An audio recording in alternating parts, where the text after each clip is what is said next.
So we'll have soon Ethereum Merge and transition of Ethereum from proof of work to proof of stake. What do you anticipate from this event? Double-edged sword.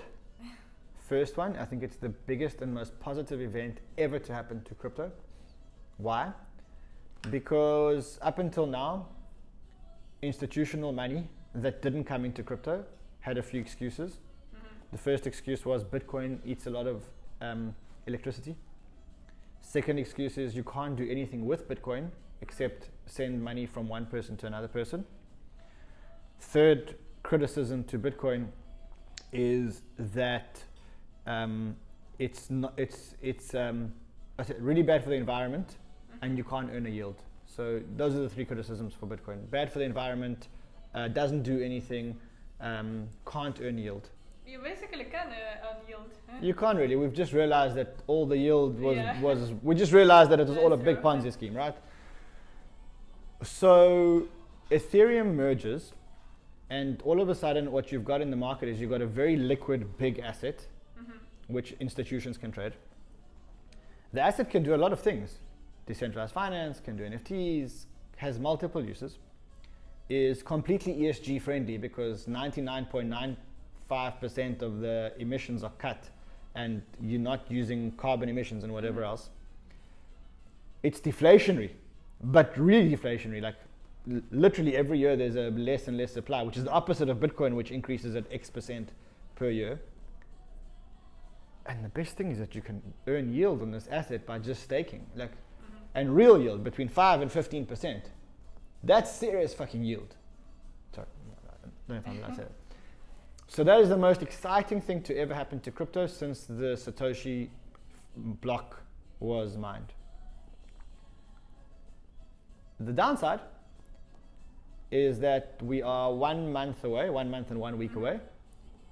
And if this thing doesn't work, then it can send crypto down to levels never before seen. If something goes wrong, look, they've tested it on multiple test nets and it shouldn't go wrong, and we really believe that it won't go wrong, but we also don't know what we don't know. Can you imagine if Ethereum goes down and for some reason it's not repairable for a certain amount of time, and all of a sudden every single protocol on Ethereum is down? Can you imagine what that does to crypto? Now, it shouldn't happen. The probability is very, very, very, very, very, very, very small. But you've got to factor that there is a probability that that's going to happen, right? And so the way that I would trade the merge is I'm 99% positive, so be long into the merge. And then it depends if you're a sophisticated investor. If you're a sophisticated investor, hedge yourself with options. If you're not a sophisticated investor, about a week to 10 days before the merge, get out. You would have got most of the upside anyway. And after the merge, there's more probability that things can go wrong than upside. And that's how I would play the merge. So do you do options? Yes. I got. And as well, like last time we talked with you in March 2020, we saw the drop on all markets, both stock markets and crypto markets too. Now basically we have the same. So there was a narrative. It's not my fault. But there was a narrative that Bitcoin is not correlated with traditional markets, that it's a hedge against inflation, it's digital gold, and so on.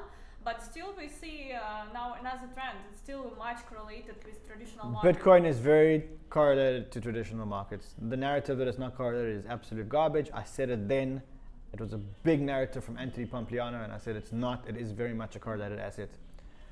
Bitcoin is a risk asset. As far as risk asset goes, you've got safe stocks, you've got growth stocks, and you've got Bitcoin. And when it's risk off Bitcoin first, then it's risk off tech stocks and growth stocks, and then it's risk off big stocks. Don't kid yourself. Bitcoin is very correlated. We had a black swan event in crypto. The destruction of Neuner, which was a protocol one of the biggest layer 1 protocols with a huge ecosystem and a stable coin with billions of dollars locked in. The collapse of that, the liquidation of the Bitcoin that they held, the collapse of the funds and the lending protocols as a result, all the dominoes that fell. that was a black swan event. Don't kid yourself. That was like COVID. That was like a real black swan event. And that black swan event gave you a buying opportunity that you'll never see ever again, unless we get another black swan. And even then, I don't think you're going to see those prices again. So if you ask me, the worst is over. Even if markets go up and down, Bitcoin will go up and down, but it won't go down to the black swan event levels. And so you had the buying opportunity of a lifetime, and if you bought, congratulations. If you listened to us, congratulations. And if you didn't buy, well, it's not too late, because it's still early, and the market hasn't recovered. The market is recovering and hasn't recovered. My feeling is get in the market. And how do you see the development of markets related to macroeconomic conditions and the raise of US inflation rate? Inflation is dropping fast. The Fed has raised rates. The Fed strategy of raising rates has been very, very effective. You can see it. The Fed may continue to raise rates even more. They're not going to get completely rid of inflation, unfortunately, because there's the war in Ukraine and because Russia is holding Europe like this. And as a result, prices are going up. There's unfortunately nothing you can do about that. You have to make an assumption that at some point the war in Ukraine will end. Yes, I mean, it has to end sometime. Yeah. It might be 2 months, 3 months, 6 months, a year, but it has to end. The Fed also needs to have higher interest rates so that they have a tool that they can use. And I think they're doing a great job, and just keep on keeping on. And I think markets have priced it in. I'm not saying markets are not going to go down again. I think you're going to go up and down, but generally the trajectory is going to continue to be up. And like I say, you had a once in a lifetime opportunity to buy crypto when the Lunar thing unwound. And I said it, I was screaming on my show. And people were saying, crazy, it's going down, it's going down. Now look who's smiling. And I still think it's not too late. And as well, can you share your current altcoin picks? I mean, projects? We're pretty diversified. So like Bitcoin, Ethereum, Solana, we like Solana a lot. We like Near protocol. We think. What about our periodic outages of Solana? ETH used to have periodic outages also. ETH used to have its own problems. Not to that level. No, not to that level. Cool. It's growing pains. Every ecosystem in the world will have its growing pains. Remember, Solana is not even on mainnet. I mean, let's just zoom out. It's not on mainnet yet. It's still on testnet or whatever you want to call it. Now, I think it's ridiculous that they're keeping it on testnet for so long, but that's how you're supposed to do it until you're 100% confident that it's going to work. We like Near, and by default, therefore, we like Aurora because Aurora is the EVM compatible on Near. Uniswap, we're very big holders of Uniswap because we think that DeFi and DEXs are very good. Yeah, I mean, that's, we've got probably 40 investments. What about new layer 1 Aptos? I want them to deliver something first.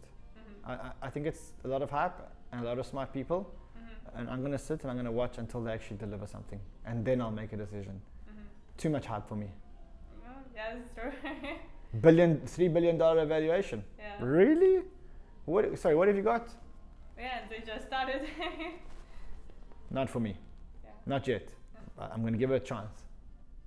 Yeah, so some more advices for our audience? I mean, yeah, we have a once in a lifetime opportunity, and you can choose to be a spectator and sit on the side, or you can dip your feet in the water. And when I say dip your feet in the water, get in and get into quality stuff, not the stuff you hear about on Twitter, but the stuff that genuinely is being used. And if you are wrong and the market does have another leg down, that's okay. All it means is you have to wait a little bit longer. But if you're right, if I'm right and the market's going up now, and you miss it, you may never get another opportunity again. I'd rather be buying now and hold than not buy now and then FOMO in at the top. Yeah, that's true. The long-term holding always wins and pays off. It's the only way I've ever made money. Yeah. Thank you for sharing your thoughts with us and for such exciting interview. Thank you, Anna. Always good to see you. Yeah, good to so see you good. too. Thank you, guys.